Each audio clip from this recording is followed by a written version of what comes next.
Hello, hello. Good morning, everyone. Out and about today. I'm in lovely Brisbane. Hey, I don't know if you guys can see it out there.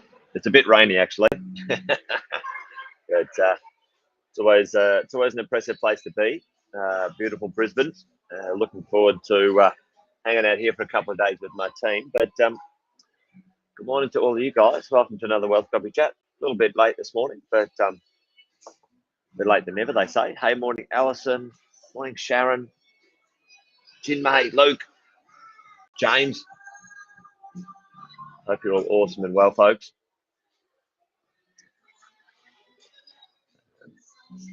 It's another Wealth Coffee Chat. Yeah, it's not flooding. Gee, yeah, stay safe in Sydney. Plenty of rain everywhere. Plenty of water. Bit of a challenge for some of the Sydneyites, wherever you are. If you're down there, make sure you stay safe. That's for sure. Hopefully, we're coming to the end of this wet part of the El Nino or whatever they're calling it. We shall see. But good to see all of you guys jumping on this morning. Lauren, do the quick intros while we're having a little morning coffee chat. Jason is my name. If anyone who's new, if you're new, give us a shout out in the chat. I can see a few of you guys on this morning. Morning, Bob. Welcome to Wealth Coffee Chat. Something we do around about 10 past 8 each day, Monday to Friday. Usually, yeah, Bob, Andy got the spicy coffee. He got the Rona the other day and went down pretty hard. So fingers crossed, he'll be good this week. We'll come back out with the bang for our wealth, wine, and wisdom. But you've got me for the moment with the morning Wealth Coffee Chat. All right, tell me, folks. This morning I thought we would talk about something that's coming up in the next little while. It's a few years away, but the connection often with many cities in Australia, Melbourne, Gold Coast, and Sydney have all experienced this in one form or another when it comes to massive sporting events that come to Australia. Tell me, what are the sporting events that are coming up in the next decade?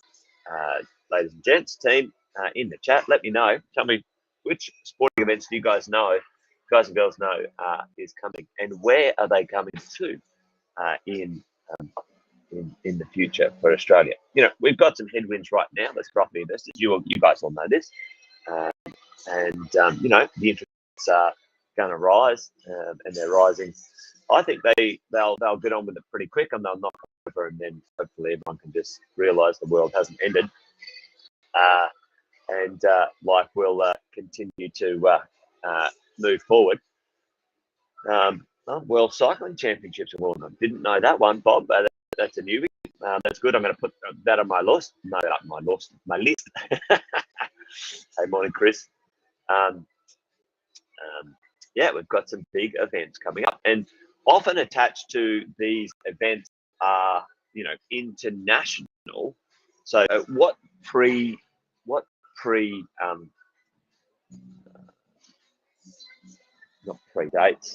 happens before these things as we go along?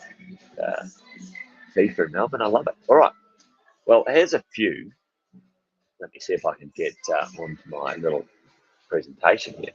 Here's a few that are happening right now in, not right now, but lined up to happen real soon. So we've got the Victorian Commonwealth Games, folks. In 2026, there is the Commonwealth Games coming to Victoria. And it's saying Victoria because it's not only Melbourne, it's going to be spread out around, the whole state. So, what has to happen? Tell me right now in the chat, what has to happen before we can host the Com Games in 2026, folks? What's going to happen to that state? Okay, tell me. What will the government do? What will the national government do? What is going to happen? So 2026, we're in 2022, folks. It's not too far away. And Karen's right onto it. There'll be infrastructure. There'll be development. There'll be money spent. There'll be better transport. Melbourne right now is certainly needing a little bit of a pick-me-up. It's certainly. I was down there the other weekend, and it's certainly on the way back, folks. It's certainly not, not in the dredges down there. They're really coming back strong and hard and making a good fist of getting Melbourne back into it, right? And it's a great city. It's a very livable city. Won the most livable city, I don't know, 10 years in a row or something. It was huge. Now, that didn't disappear overnight. We had COVID, as in the city didn't go away. COVID came along and everyone got a little bit of a touch-up. But, this is only 4 years away, folks, 4 years away. We're 2022 right now. The Victorian government's going to be pouring money into there. The world is going to see Melbourne. The world's going to come and visit Melbourne. The world's going to bring tens, if not hundreds of millions of dollars to Melbourne and Victoria for the Commonwealth Games. It's only 4 years away. We're at the lowest shortage of construction we've seen in over 20 years. We've got the lowest vacancy rate, we've seen in history across the country, and Melbourne is getting there. If you take some of those student accommodation and inner city dwellings out of the vacancy rate picture in Melbourne, which we wouldn't be investing in anyway as investors. Like, you guys know this, you don't invest in CBD locations as in 3000. Like you don't invest in that postcode because the lenders hate it, etc. I've talked about this before. If you took those postcodes out of the picture, every single capital city in Australia is under 1%. It's ludicrous. And then we've got things like the Commonwealth Games coming, and we've got things like immigration getting back and growing as well. There's 600,000 potential students to come back to Australia over the next 2 years, folks. It's huge. Anyway, there's one really interesting thing coming. The Commonwealth Games, it's coming in Melbourne. What's the next one? Let's see if I can. Anyone know the next one? It was good to see a few that I didn't know about, which was the FIFA in Melbourne. You've got the old World Cycling in Wollongong as we go. The Olympics is coming up in Brisbane, Marie. There's one there's an interesting one coming up before the Olympics. Oh, excuse me, I'm gonna have to sneeze here. Hang on.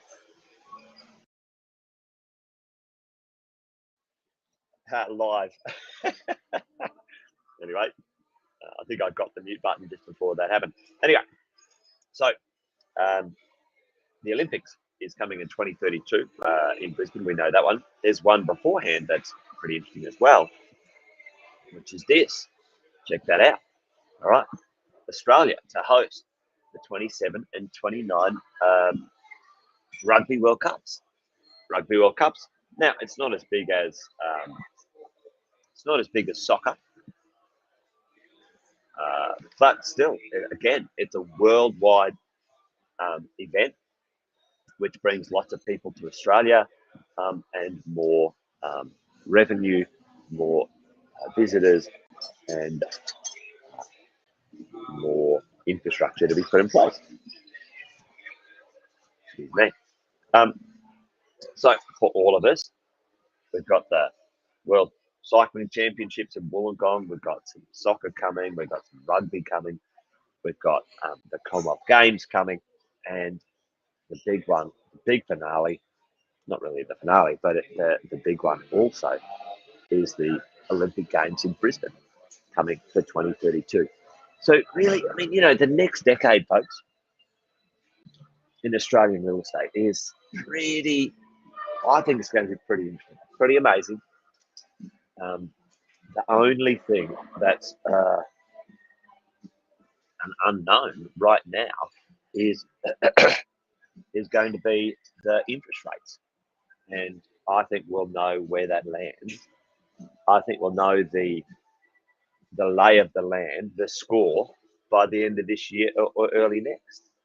And then, folks, then everyone will realise that the world hasn't ended, and then be scrambling their butts off to try and get a piece of the action.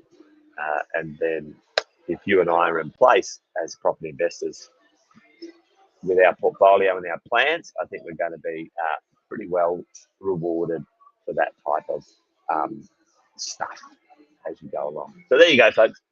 I thought I'd sort of touch base with some of that this morning. I don't have my iPad today, so I had to do a little presentation for you guys on Keynote. So feel a little bit lost without my iPad this morning. I left it somewhere last night. I've got to go get it this morning. So excuse me. So yeah, listen, Bob. I think the idea, when the majority of the market are sort of thinking, oh, the world's going to end, you can always nick a good deal, and especially if it's part of your plan, folks. It's kind of averaging out. So sometimes you buy, a discount deal. Sometimes you buy a deal, because it's in a great location. You might pay full price, but averaged out over time, you end up with a pretty good outcome for you and your portfolio. All right, folks, that's it. Wealth Coffee Chat done and dusted this morning. A quick, short one, but hopefully it's useful just for us to think about, this next 6 to 8 years in our investing. Melbourne, Brisbane, certainly two amazing cities to be aware of. And there's plenty of other places that are going to get some momentum, infrastructure, spending, attention when it comes to these world-class sporting events in our neck of the woods. All right, that's it. I'll call it done and dusted. Wealth Coffee Chat over and out. Join me tomorrow for another Wealth Coffee Chat. You guys be good, be well, wherever you are. And bye for now. See you, team.